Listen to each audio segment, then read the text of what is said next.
What is going on, YouTube? This is Dirt Track Dave here again with another informative dirt late model tech tip video.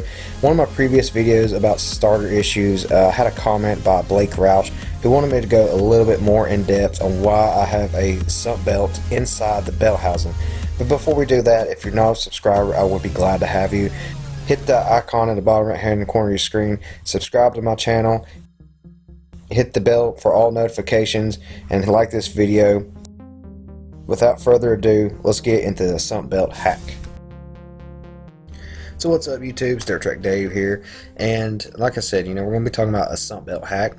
So you can see here in my starter video that I'm talking about starter, and there's a primary belt shown here that engages your sump system or your fuel pump or power steering pump or whatever you have mounted. Then there's a secondary backup belt that is zip tied in this video, but you can silicone it. You drill a couple holes in your belt housing, and that way it'll hold the belt. Or if you don't want to drill holes, you can just silicone it on the bottom where this arrow showed, and at the top you can just pull it out. But that way, if you ever break a sump belt, you can put one right back on. Just loosen your tensioner on your sump system, take the old belt out, cut that one loose or pull it loose from silicone, and there you go, you're right back in business.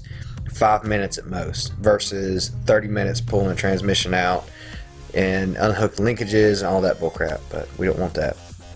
But anyway, I hope you enjoy this video, and I hope you learned something from it and you can apply it to your racing program. Just remember to support your local dirt track and your favorite racing driver, and as always, drive hard, take chances.